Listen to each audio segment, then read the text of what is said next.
సర్వస్తరతు దుర్గాణి servo భద్రాని పశ్యతు సర్వసద్బుద్ధిమాప్నోతు సర్వసర్వత్రనందతు. అత్యంత పవిత్రమైనటువంటి ఈ పుష్యమాసంలో శుభోదయ వేళలో దేవదేవుడైనటువంటి శ్రీమన్నారాయణుణ్ణి, కలియుగ ప్రత్యక్ష దైవమైనటువంటి శ్రీ వెంకటేశ్వర స్వామి వారిని పరిపరి విధాలుగా శరణాగతి చేస్తూ ఉత్తమమైన ఈ పుష్యమాస శుభోదయ సమయాన్ని మనం చరితార్థం చేసుకుంటూ ఉన్నాం.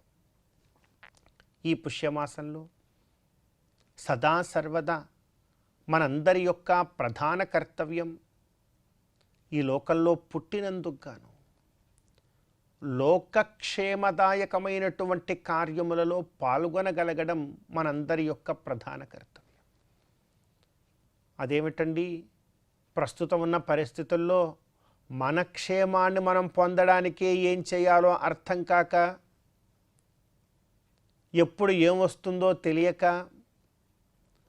ఉన్న జీవితాలు చిన్నాభిన్నమైపోతూ ఉంటే ఇంకా లోకక్షేమం కోసం మేము ఉండాలా, దానికోసం ప్రయత్నించాలా? ఇది అయ్యే పనులేనా?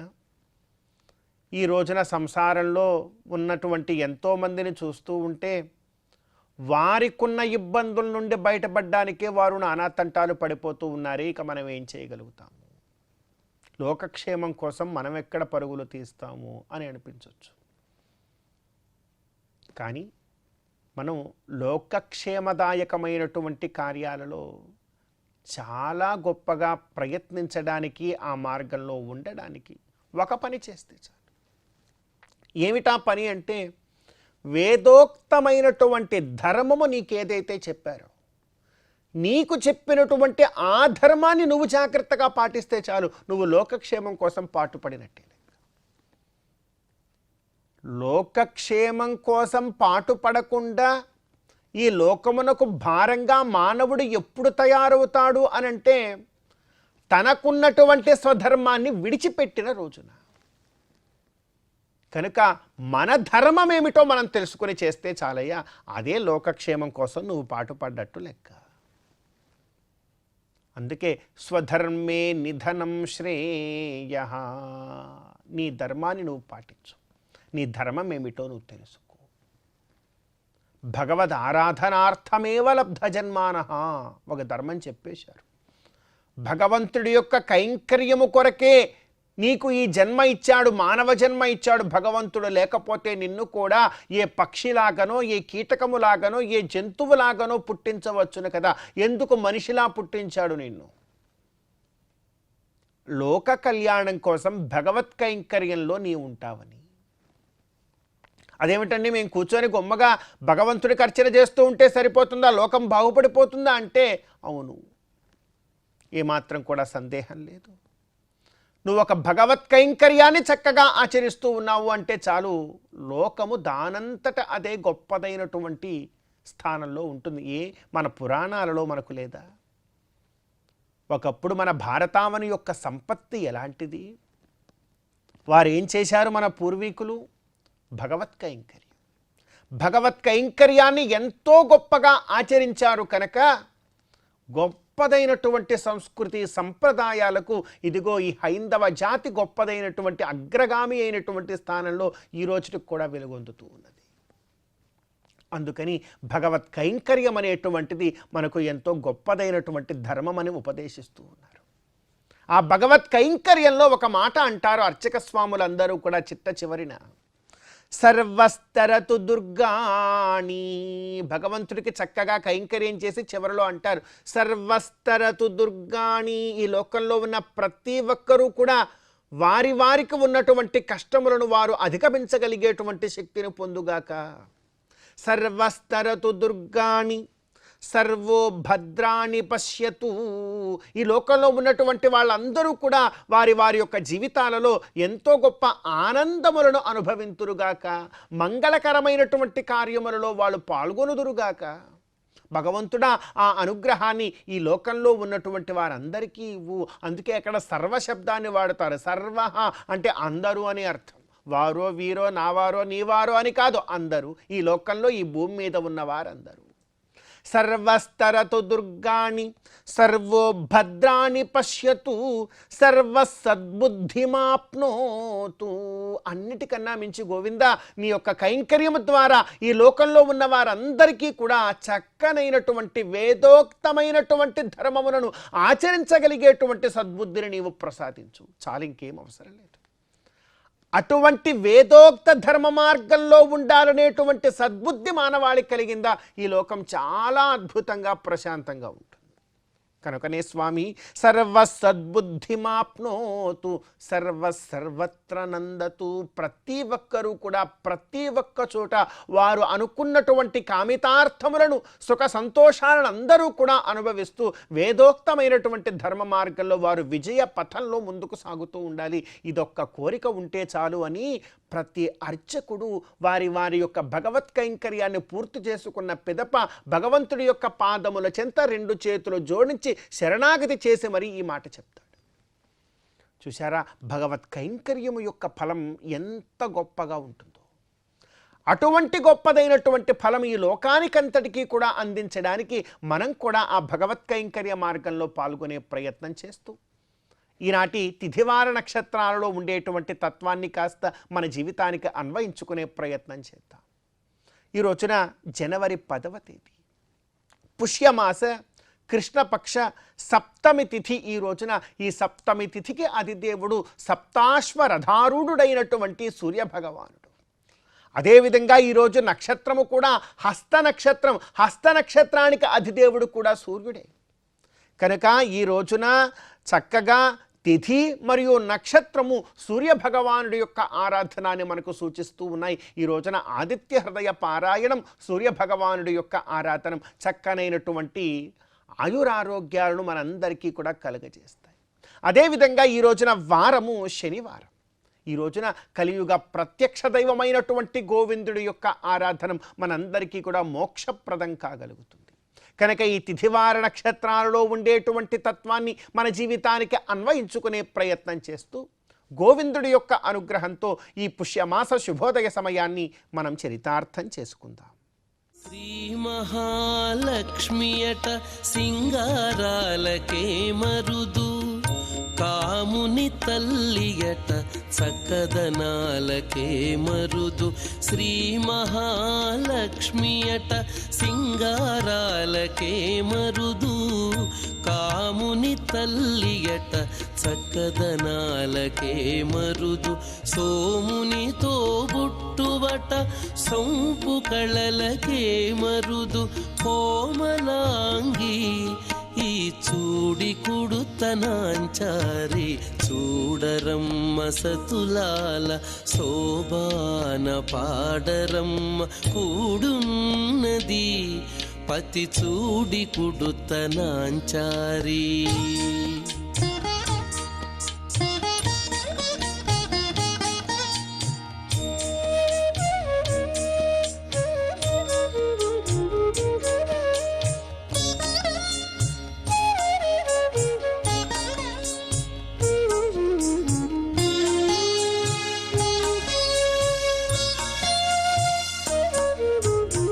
కలశాబ్ది కూతురట గంభీరాలకే మరుదు, కలపలోకమాతయట దయమరియే మరుదు.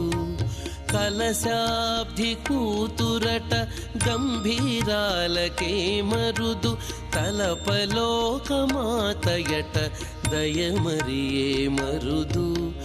జలజ నివాసినియట చల్లదనమే మరుదు. జలజ నివాసినియట చల్లదనమే మరుదు. కొలది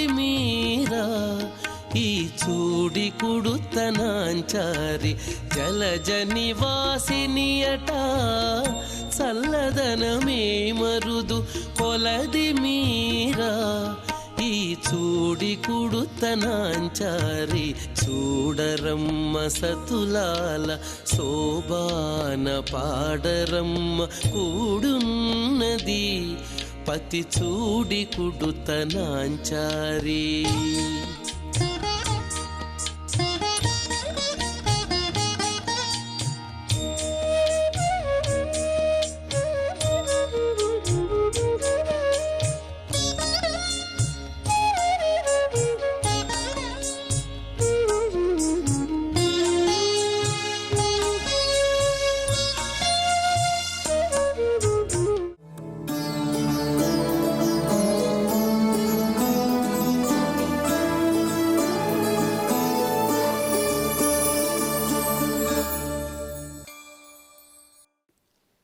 ప్రపద్యేతంగిరిం ప్రాయః శ్రీనివాసానుకంపయ ఇక్షుసారస్రవంతేవ యన్మూర్త్యా శర్కరాయితం. ప్రియ భాగవతోత్తములారా, పరమ పవిత్రమైనటువంటి ధనుర్మాసంలో గోదాదేవి యొక్క వైభవాన్ని తెలియజేసేటువంటి గోదాస్తుతిలోని ఒక శ్లోక వైభవాన్ని మనం ఆస్వాదిద్దాం. దేశికుల వారు గోదా గుణములకు ముగ్ధులయ్యారు కనుక ఆవిడ లేకపోతే భగవంతుని యొక్క అనుగ్రహం కూడా మనకు దొరకదు అని తెలియజేస్తూ ఆ గోదాస్థితిలో 25వ శ్లోకం. గోదే గుణైరపనయన్ ప్రణతాపరాధాన్ భృక్షేపయేవ తవ భోగరసానుకూలః కర్మానుబంధి ఫలదానరతస్య భర్తుః స్వాతంత్ర్య దుర్వ్యసనమర్మభిదా నిదానం. గోదే గుణై అపనయన్ ప్రణతాపరాధాన్. అమ్మా, గుణై ప్రణతాపరాధాన్. ఎవరైతే అపరాధం చేసి స్వామివారి ఆ దగ్గర స్వామివారి ముందర మోకరిల్లి ప్రార్థిస్తారో వాళ్ళందరినీ కూడా నీవేం చేస్తున్నావంటే నీ యొక్క గుణముల చేత వశపరుచుకుంటున్నా. అది మాత్రం కాదు, భ్రూక్షేపయేవ తవ భోగ రసానుకూలః కర్మానుబంధి ఫలదాన రథస్య భర్తుః. భగవంతుడు ఏం చేస్తాడంటే అందరినీ రక్షించాలని కోరుకోడు. వారి వారి కర్మలకు అనుగుణంగా ఆ ఫలాన్ని వాళ్ళు పొందాలి. ఆ ఫలితాన్ని పొందే వరకు స్వామి అక్కడ నెమ్మదిగానే ఉంటాడు. అంచేత కర్మానుబంధి కర్మానుసారంగా ఫలాన్ని ఇచ్చేటువంటి నీ యొక్క భర్త అతడేం చేస్తున్నాడంటే ఈ ప్రకారంగా ఇస్తున్నాడు. కానీ అతన్ని కూడా నీ వశపరుచుకుంటున్నావు. భగవంతుడి యొక్క స్వాతంత్ర్యం ఉన్నది. అతడు నిరంకుశ ప్రభువు, ఎప్పుడు ఏమి చేయాలన్నా చేసేస్తాడు. అది మనం గుర్తుపెట్టుకోవాలి. మనమంతా పరతంత్రులం, భగవంతుడు స్వతంత్రుడు.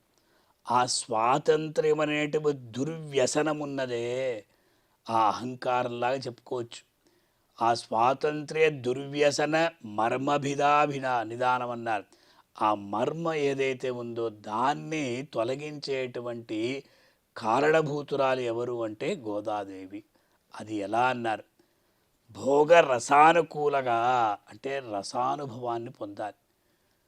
ఆ రసానుభవాన్ని పొందాలంటే ఆ గోదాదేవి యొక్క భ్రూక్షేపం అంటారు. అంటే ఆ క్రీగంటి చూపు కావచ్చు, కనుబొమ్మల కదలిక కావచ్చు. ఈ ప్రకారంగా స్వామివారిని తన వశపరుచుకొని అమ్మవారు భ్రూ విలాసం ఏదైతే ఉందో భ్రూ విలాసముల చేత ఆ భగవంతుణ్ణి కట్టిపడేసి ఎవరైతే అపరాధం చేసి వస్తారో వాళ్ళ యొక్క అపరాధాల్ని భగవంతుడికి తెలియజేయకుండా చేసి అలా ఆ భక్తుల్ని కాపాడుతుంది. కనుక ఆవిడ యొక్క ఆ భ్రూ విక్షేప మాహాత్మ్యం అటువంటిది అన్నారు.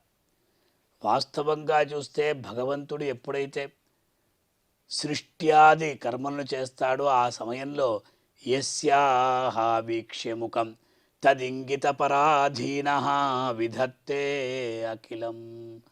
ఏ అమ్మవారి యొక్క కనుబొమ్మల కదలికలను అంగీకారంగా స్వీకరించి తన యొక్క సృష్ట్యాది కార్యక్రమాలంతా కూడా చేస్తున్నాడు.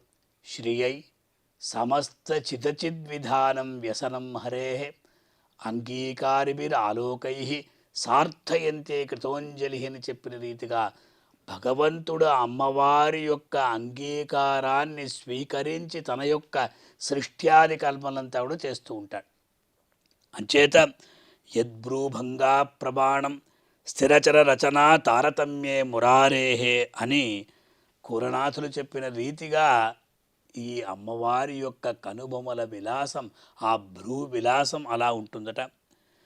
నతత్సమశ్చ అధికశ్చ దృశ్యతే అనే రీతిగా స్వామివారికి సమానమైన వాడు, స్వామివారి కన్నా కూడా ఉత్తముడు ఉన్నతుడు లోకంలో ఎవరూ లేరు. అందువల్ల అతడు స్వతంత్రుడు, అతను అనుకుంటే ఏమైనా చేయగలుగుతాడు. అటువంటి స్వామిని కూడా ఆ అమ్మవారు ఈ ప్రకారంగా గోదాదేవి భక్తుల్ని రక్షించడానికై స్వామివారితో ఎల్లప్పుడూ ఉంటుందట. దేశికుల వారు దయాశతకంలో నిశామయతు మాం నీళా యద్భోగపటలైర్ధ్రువం భావితం శ్రీనివాసస్య భక్తదోషేషు అదుర్శనం అని నీలాదేవి గురించి చెప్తున్నారు. భూమాదేవి విషయంలో వందే వృషగిరీశస్య మహిషీం విశ్వధారిణిం తత్కృపా ప్రతిఘాతానాం కృపయా క్షమయా వారణం యయా అని చెప్పిన రీతిగా అలా ఆవిడ క్షమాదేవి, ఆవిడ భూమాదేవి, ఆవిడికి అంత ఓపిక ఉంటుంది. అంచేత ఈ శ్లోకం ద్వారా అమ్మవారు గోదాదేవి తన యొక్క ఆ కనుబొమ్మల ఆ కదలిక ఏదైతే ఉంటుందో తద్వారా భగవంతుణ్ణి కట్టిపడేస్తుంది.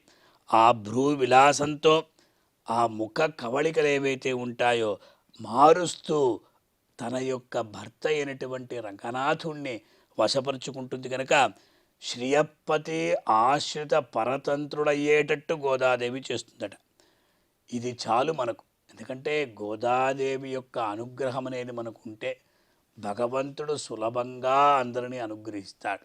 అంచేత ఈ పవిత్రమైనటువంటి మాసంలో, మార్గశిర మాసంలో తిరుప్పావె ప్రబంధంతో పాటు ఈ గోదాస్తుతిని కూడా మనం అనుసంధానం చేస్తే తప్పక మనకు సమస్త కళ్యాణాలు కలుగుతాయి. కనుక ఈ శ్లోకాన్ని అమ్మవారికి సమర్పిస్తూ స్వామివారి యొక్క అనుగ్రహాన్ని పొంది తరిద్దాం. ఓం నమో వెంకటేశాయ. అమరవందితయట అట్టే మహిమయే మరుదు అమృతము చుట్టమట ఆనందాలకే మరుదు అమరవందితయట అట్టే మహిమయే మరుదు అమృతము చుట్టమట ఆనందాలకే మరుదు తమితో శ్రీ వెంకటేశు తానే వచ్చి పెండ్లాడే తమితో శ్రీ వెంకటేశు తానే వచ్చి పెండ్లాడే కొమెర వయస్సు ఈ చూడి కుడుతనాంచారి చూడరమ్మ సతులాల శోభాన పాడరమ్మ కూడున్నది పతి చూడి కుడుతనాంచారి చూడరమ్మ సతులాల శోభాన పాడరమ్మ కూడున్నది కూడున్నది పతి చూడి కుడుతనాంచారి శోభాని శోభాని శోభాని శోభాని శోభాని శోభాని.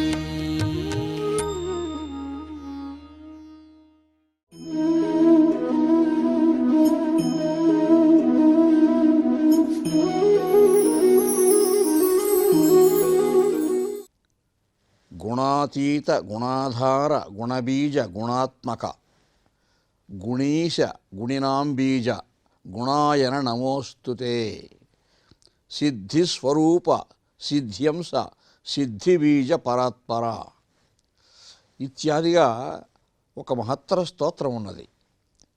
ఈ స్తోత్రం యొక్క నేపథ్యం ఏమిటంటే ద్వాపరయుగంలో అష్టావక్రుడు అనే మహర్షి తన ప్రాణవాయువులు అనంతవాయువుల్లో కలిసే సమయాన్ని తన తపశ్శక్తితో తెలుసుకోగలిగాడు. ఆయన తాను ఏ క్షణంలో పరమపదించబోతున్నాడో ఆ క్షణాన్ని గుర్తించాడు. ఆయన గుర్తించి ఆ సమయానికి ద్వారకా నగరానికి వచ్చేశాడు.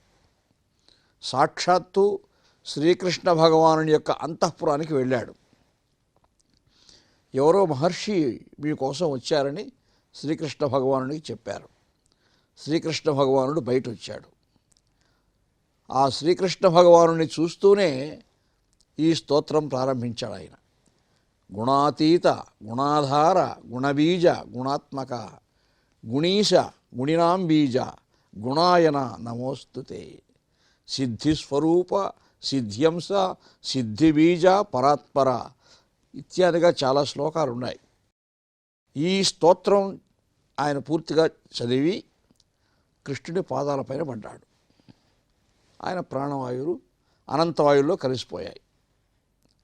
ఆయన పరమపదించాడు.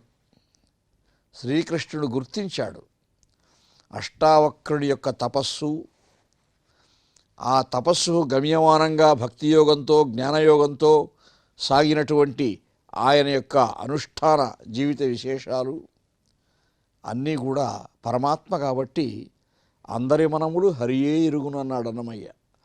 ఆ పరమాత్మకు అర్థమైపోయింది ఈ మహర్షి ఎంత తపస్సు చేశాడో. ఆయన మోక్షప్రాప్తి కోసం వచ్చి భగవంతుని పాదాలపైన పడి ఆ స్తోత్రం చెప్పి ప్రాణం వదిలాడు. శ్రీకృష్ణ భగవానుడే స్వయంగా ఆయనకు అంత్యక్రియలు చేసినట్టుగా మోక్షప్రాప్తి కలిగించినట్టుగా బ్రహ్మవేత్త పురాణం పేర్కొంటూ ఉంది. అటువంటి మహత్తరమైనటువంటి అంటే శ్రీకృష్ణ భగవానుడు సంపూర్ణావతారుడు. ఆ సంపూర్ణావతారునికి మోక్ష ప్రదానం చేయగలిగినటువంటి సకల శక్తియుక్తులు ఆ పరమాత్మకు ఉన్నాయి. చెప్పారు కదా, యోగక్షేమం వహామ్యహం. ఎవరైతే నా పదపద్మాలు భజించి నన్నే శరణు కోరుతూ ఉన్నారో, నన్ను ఆశ్రయిస్తూ ఉన్నారో, నన్ను విశ్వసించి ఆరాధిస్తూ ఉన్నారో, నన్ను నమ్ముకుని ఉన్నారో వారి యొక్క యోగక్షేమాలు నేను చూసుకుంటున్నానని చెప్పాడు. రామావతారంలో కూడా భగవంతుడు అభయం సర్వభూతేభ్యో దదామి అన్నాడు. ఆశ్రయించిన సర్వ ప్రాణులకు కూడా నేను అభయప్రదానం చేస్తున్నానని వాగ్దానం చేశాడు. అలా త్రేతాయుగంలో చేసిన వాగ్దానం కానీ ద్వాపరయుగంలో చేసిన వాగ్దానం కానీ ఆయన నెరవేరుస్తూ ఉన్నాడు అన్ని యుగాల్లో కూడా. ఆ ప్రగాఢ విశ్వాసంతో అష్టావక్ర మహర్షిలాగా ఏ భక్తులైనా విశ్వసించి ఆ దేవదేవుని భజించినప్పుడు తప్పకుండా ఆ పరమాత్మ అనుగ్రహిస్తాడు. ప్రత్యేకించి ఎవరైనా ఇంకా అవసాన దశలోకి వచ్చేసినాము, ఇంకా ఏ క్షణంలో మరణిస్తారో తెలియదు, వయసు అయిపోయింది, ఇలా భావన కలిగినటువంటి వాళ్ళు ప్రతిరోజు కూడా ఈ అష్టావక్ర మహర్షి చెప్పినటువంటి ఈ స్తోత్రాన్ని ఆ శ్లోకాలని చదువుకుంటా ఉన్నా కానీ లేదా మరొకరు చదువుతూ ఉంటే శ్రవణం చేసినా కానీ వారికి తప్పకుండా ఆ ఫలప్రాప్తి కలుగుతుంది. ఎందుకంటే పరమాత్మ ఆ విధంగా అనుగ్రహిస్తాడు అని రూఢి అవుతూ ఉంది మనకు.